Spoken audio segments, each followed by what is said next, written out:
Big Seven, Big Burna. He dropped the single, Big Seven, announced the album.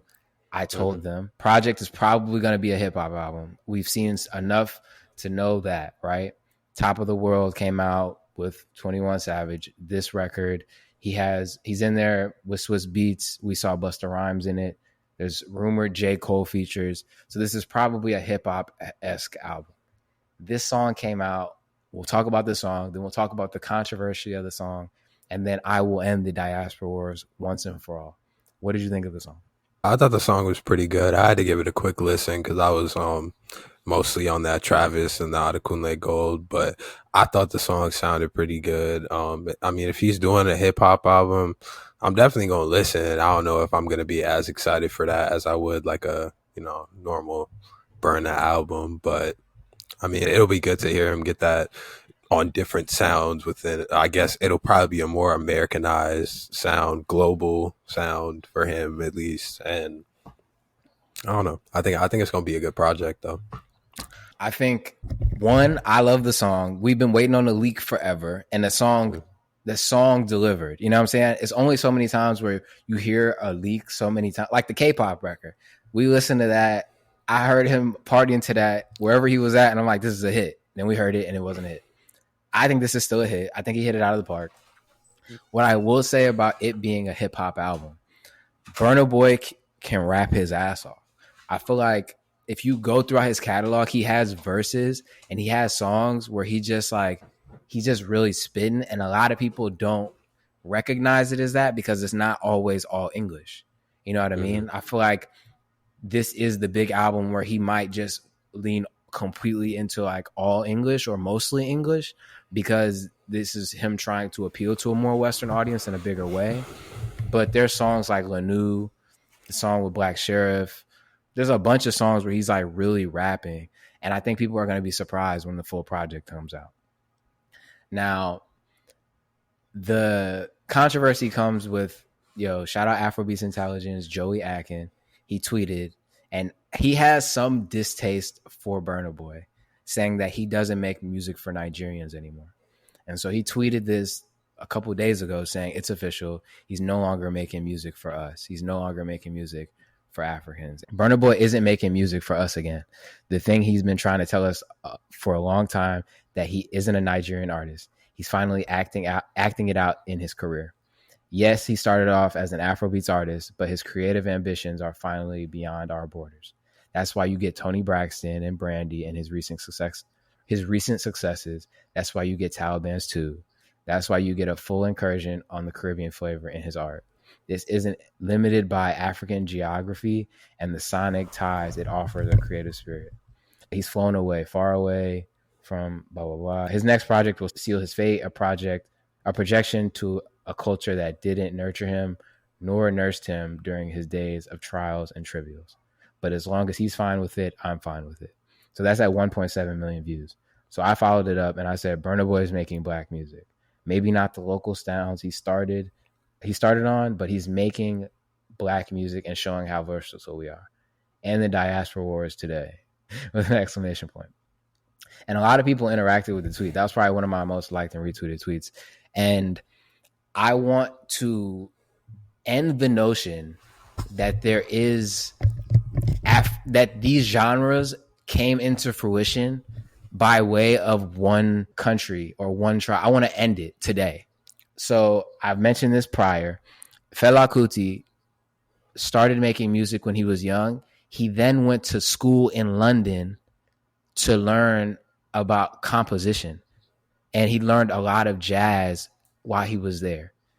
And a lot of people like Miles Davis played influence on how he made music.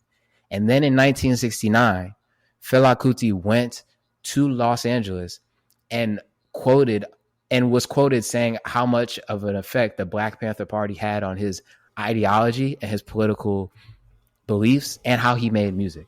So I'm going to read this quote really fast. Okay, here it is. This was what he was saying about his views on Los Angeles and how it was shaping his views. This is from a New York Times article in the 1970s, I think 1972. It was incredible how my head was turned. Everything fell into place.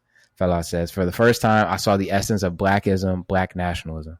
It's crazy. In the States, people think the black power movement drew inspiration from Africa. All these Americans come over here looking for awareness. They don't realize they're the ones who've got it over there. Why we're even ashamed to go out around in national dress until we saw pictures of blacks wearing dashikis on 125th Street. Okay, I'm not going to read the whole quote. That's enough. And so these two moments really played a factor into him even creating Afrobeat. So if you want to say Afrobeat was birthed in Nigeria, it was influenced by both London and Los Angeles. The drummer that played in Fela Kuti's band is credited with also creating Afrobeat. He has been quoted in his book saying that he took inspiration and learned so much about his craft from jazz drummers and musicians in the 60s and in the 50s in America, like dudes from DC, dudes from North Carolina, and some of them were white Americans. Both of them have been quoted with giving credit to Americans on the influence of Afrobeat. And I went even further to go into another African genre because I think it's this collision between the West and Africa where they don't really see us as them. They see us as something different.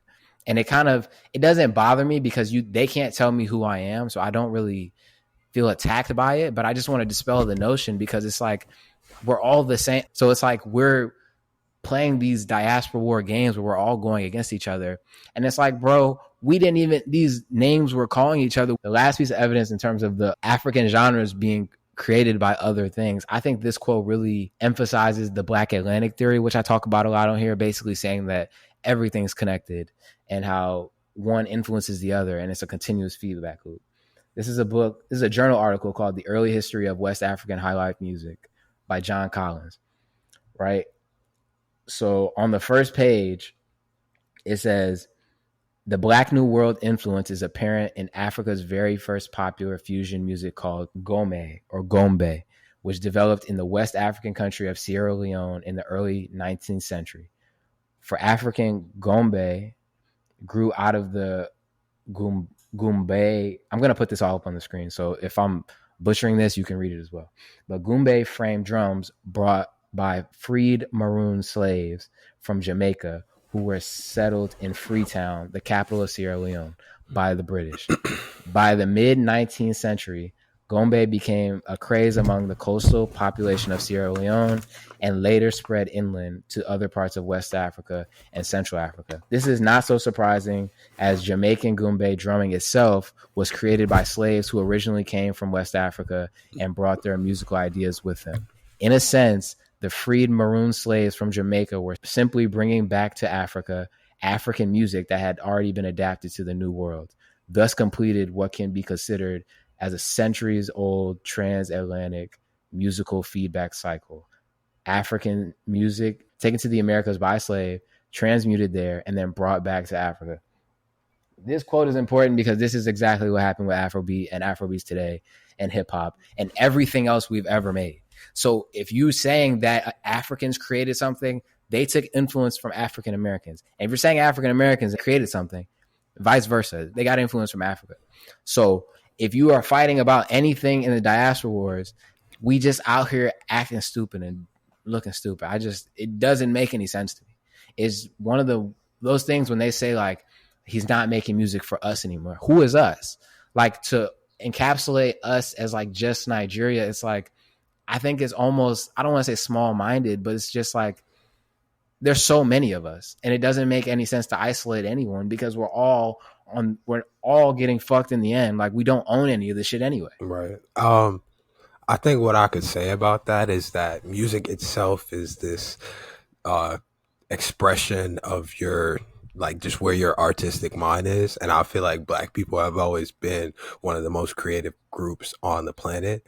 And most music is derived from us. So I feel like we always try to put ourselves in this box of what type of music is us or what we make, when in reality, like, even when people say like, I don't understand why people are starting with the rock thing and adding in the rock, like rock music was influenced by Black blues artists and jazz. Like, a lot of this stuff came from us. So I feel like you can't really put us in a box of what is black music or what is music for Nigerians, because it's like we make so much stuff and do so much stuff and we're so versatile that we could really make anything. And it's music for and by black people at the end of the day.